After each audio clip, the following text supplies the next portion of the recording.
今天我们要聊聊一个令许多人困扰的问题：为什么总是在凌晨3、4点提早醒来，半夜3更睡得好好的，突然睁开眼看着漆黑的房间，心里纳闷，怎么又是这个点？更糟的是，一醒来之后就怎么也睡不着了，只能眼睁睁等到天亮。这种经历你是不是也很熟悉？有人戏称凌晨3点是魔鬼出没的时刻，甚至怀疑是不是有什么灵异力量把我们唤醒。但其实真正唤醒我们的不是鬼怪，而很可能是我们自己的身体和生活习惯。医生更是警告，半夜早醒后有3件事千万别做，否则只会让你愈来愈清醒。好消息是，只要避开这些地雷，再学会3个简单又神奇的妙招，你就能在5分钟内再次入睡，一觉睡到天亮。而且这些方法比安眠药还管用，没有副作用又不花分毫。在深入揭晓如何解决半夜早醒之前，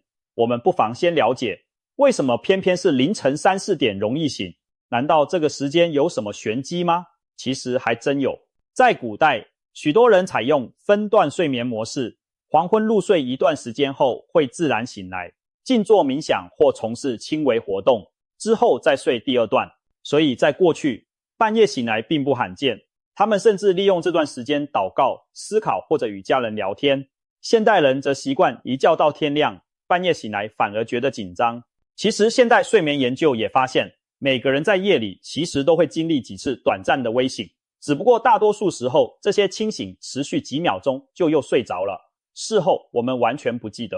如果清醒的时间很短，根本无伤大雅，但当某些原因让你一醒来就再也睡不着，清醒过久过彻底，那就形成了困扰人的夜间觉醒问题。从生理角度看，浅眠易醒的密码往往藏在我们身体的时钟里。专业医师指出，半夜容易醒来通常有2大主因，首先是生理时钟节律的影响，其次是睡眠阶段的变化。首先，生理时钟掌管我们睡眠和清醒的规律。如果平时作息时间不固定，生理时钟被打乱，你的身体可能在不该清醒的时间把你唤醒。甚至就算作息规律正常，其实人体在凌晨时分也会经历一次生理时钟的转换。到了凌晨3、4点，体内一些让人清醒的荷尔蒙开始慢慢上升，例如为迎接黎明而逐渐分泌的皮质醇激素，而让人昏昏欲睡的褪黑激素在半夜达到高峰后也开始逐渐降低。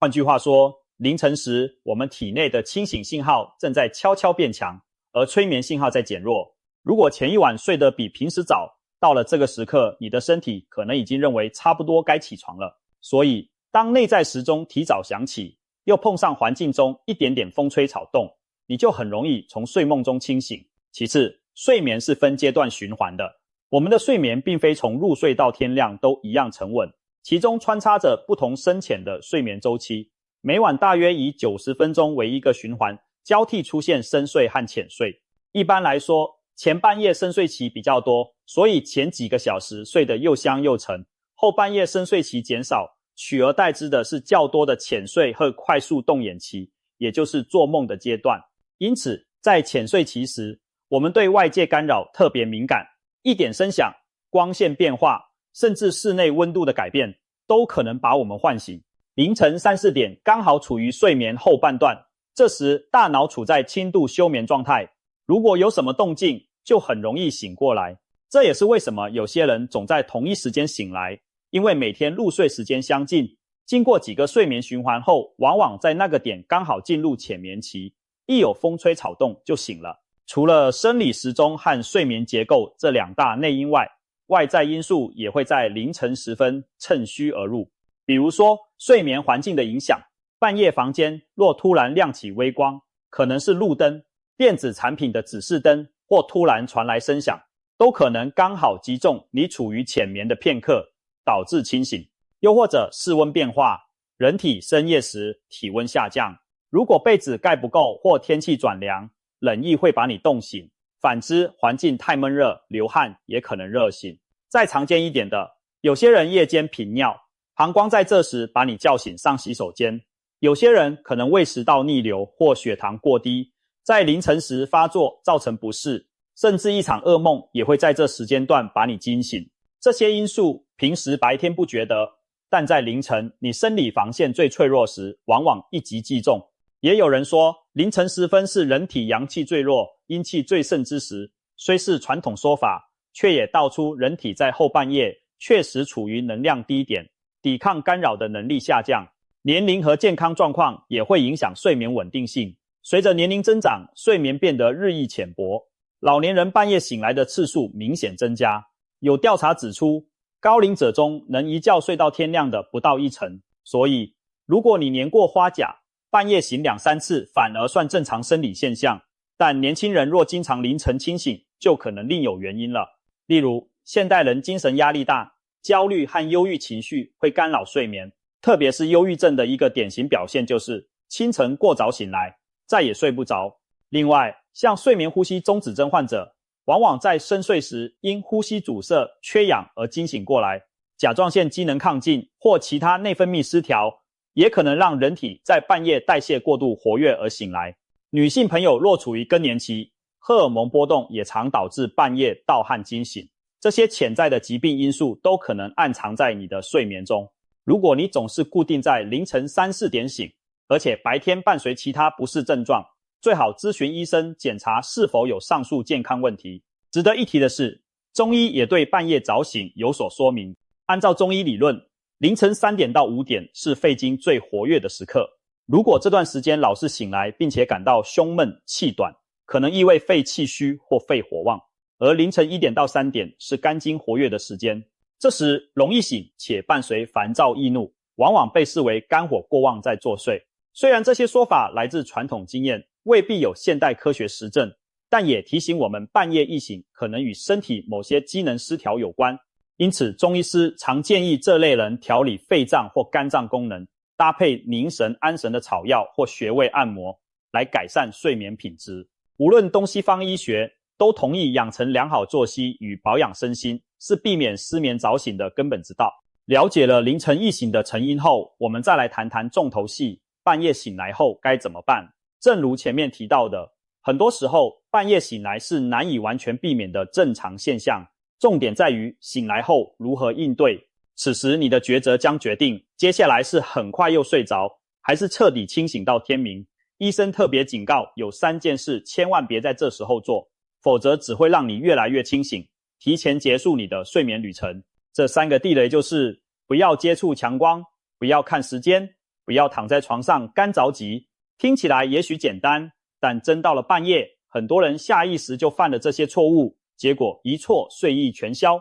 让我们逐一看看其中玄机。第一件绝对不要做的事，就是碰电子产品或开灯看东西。半夜醒来，很多人习惯性伸手摸手机，想看看有没有消息，或者干脆打开床头灯，下床走动一下，但千万忍住，不要让自己暴露在光线下，因为光线就是清醒的开关。我们体内之所以能夜里昏昏欲睡，全靠褪黑激素在发挥作用，而褪黑激素最怕的克星就是光。只要眼睛一接收到光线，无论是手机屏幕的蓝光还是日光灯的亮光，大脑就会立刻停止分泌褪黑激素，还误以为天已经亮了，于是启动白天模式。一旦身体进入觉醒状态，你想再入睡就难上加难，就算勉强睡着也很浅，很容易又被吵醒。有人或许想，我只是滑一下手机，等困了再关掉睡觉，但事实往往相反，你越滑越清醒，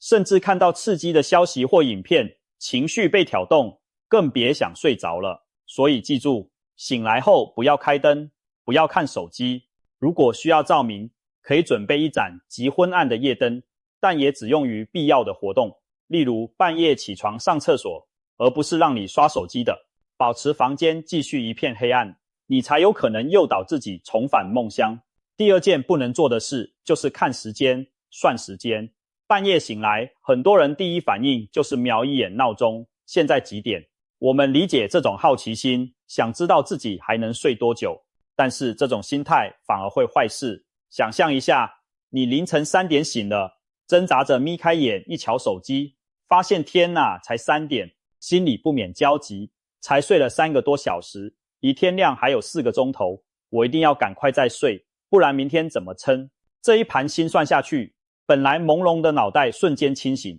紧接着开始焦虑，完了，已经醒来好几分钟了，睡眠时间越来越少。这种紧张情绪一上来，交感神经就开始旺盛运作，肾上腺素、皮质醇等让人清醒的激素一股脑涌现，你怎么还睡得着？更惨的是，如果过去你有类似经验，在床上瞪眼熬到天亮，那么一看时间，你的大脑可能自动认定每次这个点醒来后都无法再睡，于是同样的状况反复出现，心理压力也越积越大，最后就算熬到再次睡着，也多半是浅眠，睡得不安稳。为了避免这种心理暗示带来的恶性循环，最好的做法是起名干脆别看时间，半夜醒来闭着眼也能猜个大概，但不要去精确确认现在是几点。事实上，把时钟从床边收起来是一种治失眠的小技巧，就是为了杜绝我们半夜总想看时间的冲动。总之，不看时间就少一分心理负担，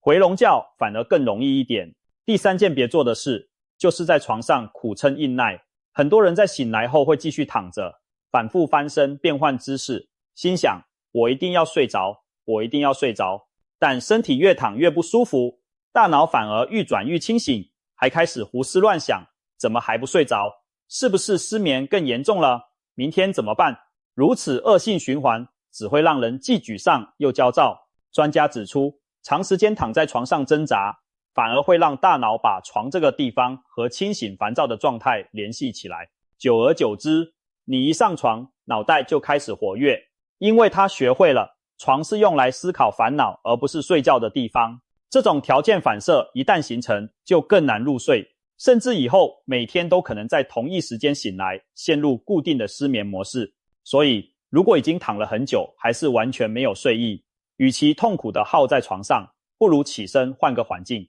当然，这是最后不得已的办法，我们在下一段会详细说该怎么做，但原则上不要让自己在床上体验太久的清醒挫败感，该果断跳脱时就跳脱，才能打破大脑错误联想的恶性循环。说完半夜醒来的3大禁忌，你或许会问，那能做的有什么？此时此刻，大脑虽然清醒了不少，但我们还是有办法温柔地哄它再次入睡。许多人第一直觉会想到去吃颗安眠药，不可否认，药物有时候管用，可是长期依赖安眠药的副作用和成瘾风险都很高。而以下我们要分享的3个妙方，不仅不花钱，简单易行，而且没有药物副作用，经常练习还能改善你的睡眠体质，堪称比安眠药还有效。更棒的是，它们大多在5分钟内就能让人再次进入梦乡。这听起来不是神话，而是许多失眠者亲身验证的有效技巧。我们一一来试试看。妙方1是478呼吸法，慢呼吸让身体重启睡眠模式。深呼吸是最简单也最有效的放松方式之一。所谓478呼吸法是国外流行的一种助眠呼吸节奏，也被称为舒眠呼吸法。做法很简单，先吐光肺里的气，然后用鼻子慢慢吸气，心里从1数到4，吸满气后屏息，心中数到7，最后放松下巴，用嘴巴缓缓将气吐出，边吐气边数到8，把肺里的气完全吐空。如此为一个循环，刚开始练习可以做4个循环，看看效果。如果感到晕眩或不舒服，可以缩短秒数，但维持4:7:8的比例。这种呼吸法的原理是透过延长吐气和闭气时间，强迫我们放慢呼吸频率。呼吸一慢下来，心跳也会跟着减缓，焦躁不安的神经系统开始切换到副交感模式，人自然而然进入放松想睡的状态。有不少人反映，做完4个循环，眼皮就开始打架，哈欠连连。即使没那么快睡着，你也会明显感到身体比刚才沉静许多，仿佛在提醒大脑该睡觉了。夜深人静时，不妨借由默数呼吸节奏，用这种方式催眠自己。妙方2是渐进式肌肉放松，从头到脚解除紧绷。有时我们半夜醒来，身体某些部位可能还残留着白天累积的紧张，肌肉僵硬也会让人睡不踏实。渐进式肌肉放松法是一套经典的失眠克服技巧，据说美国军方也曾用类似方法训练飞行员在2分钟内快速入睡，在黑暗中平躺下来，闭上眼睛，依序绷紧再松开全身肌肉，让身体彻底放松。你可以先用力蜷缩脚趾持续5秒，然后放松，接着继续往上，紧绷小腿、大腿的肌肉各5秒再放松，然后收紧臀部5秒，放松，再来吸气时握紧拳头，绷紧整个手臂5秒，吐气后放松，接着耸起肩膀5秒，放松，最后使劲绷紧脸部所有肌肉，额头皱起，紧闭双眼，撑开嘴巴，持续5秒，再全部放松。你会感觉脸部肌肉一下子松垮下来，整个人仿佛陷进床铺里。如果哪个部位还觉得紧张，可以再重复收缩放松一次。透过这样逐渐从脚趾到头顶的放松训练，你可以排除身体残留的紧绷感，也把注意力从杂念中转移开。随着肌肉一块块放松，睡意也会悄然回到身上。很多人做到中途就再次睡着，甚至隔天才发现，咦，我刚才做到哪一步就睡着了。这就对了，当你无法控制大脑不去乱想时，就干脆先控制身体，透过放松身体来影响大脑进入睡眠状态。妙方3是心灵安定法，让思绪平静的催眠技巧。当身体逐渐放松下来，还有最后一关，要让躁动的心回归平静。许多人半夜睡不着时，最大的敌人其实是自己脑中不肯闭嘴的小剧场。所以第3个妙方就是利用一些心理放松的方法，帮助赶走烦乱的思绪。方法很多，你可以选择自己喜欢的。例如，想象一个宁静的场景，闭着眼睛，在脑海中描绘一幅令人放松的画面，比如自己躺在柔软的草地上，看白云飘过，或漂浮在平静的湖面上，随波轻荡，甚至回忆一次美好的旅游经验。想象时要蓄量调动所有感官，感受微风拂过肌肤的凉意，听鸟鸣和流水的声音，嗅闻草木的清香，让自己仿佛真的身在其中。比起刻板地树、绵羊这样具体生动的引导式想象，更能稳定注意力，避免杂念乱飞，自然更容易再度入睡。有些人则喜欢自我暗示法，类似催眠师地，在心中反复告诉自己，此刻很安全、很平静，并且感觉睡意正在一点点变浓。像这样安抚自己的语句，也能趋缓脑内的噪音。如果你对穴位按摩感兴趣，也可以尝试按压手腕内侧靠近小指一侧、手腕横纹处的神门穴，或轻柔按摩耳垂、太阳穴等位置。据说刺激这些部位能安神定心，对改善入睡有一定帮助。另外，一些辅助工具也值得一试。有人半夜戴上耳机，播放大自然的白噪音，如雨声、海浪声，或听轻柔的音乐，可以有效遮蔽环境杂音，并让大脑逐渐恍惚下来。也有人习惯闻一闻薰衣草等具有助眠效果的精油气味，借以放松心情后比较容易再度入睡。重点是找到1-2种让你感到最放松、最安心的方式，作为自己专属的心灵安定法。当然，若尝试了上述方法仍然睡不着，而且发现自己已经躺了20分钟以上都没有再度入睡的迹象，这时不妨采取前面提到的换环境方法，也就是暂时离开床铺，到另一个安静昏暗的空间，做一些单调放松的事情。例如坐在客厅的沙发上翻阅几页杂志或书籍，或者静静听一首轻音乐。同样要避免玩手机或进行让人精神亢奋的活动，只是给大脑一个离开焦虑的床的喘息机会。等到你开始频频打哈欠、眼皮打架，觉得睡意回来了，再轻手轻脚回到床上继续睡。透过这种重新调整的方式，可以防止在床上越躺越清醒的窘境。如果以上种种招数你都试过了，还是长期严重失眠，那就不要再硬撑，建议寻求专业医师的协助，找出根本问题并对症治疗。说到这里，我们已经抽丝剥茧，找出了凌晨3、4点总早醒的原因，也掌握了对付它的巧招。最后，我们再来总结一下，半夜早醒不是你的错，更不是什么灵异现象，而是人体自然运作的一部分。当它发生时，不用过度恐慌沮丧，只要记得医生提醒的3个不要：不要开灯看手机，不要急着看时间，不要硬逼自己入睡，然后灵活运用3个妙方，调节呼吸，放松肌肉，安定心神，就能大大提高你重新入睡的几率。别忘了，睡眠其实很奇妙，你越是顺其自然，它越容易降临；你越是刻意强求，它越躲得老远。掌握以上方法后，下次再在凌晨3点半醒来时，你不妨淡定一笑，暗自庆幸自己总算知道该怎么应对了，然后依序放松身心，把自己哄回梦乡。当你能够一夜安眠到天亮，相信你会发现，原来这些不花钱的小妙招真的比安眠药还管用。祝你每个夜晚都能睡得香甜，一觉到天亮。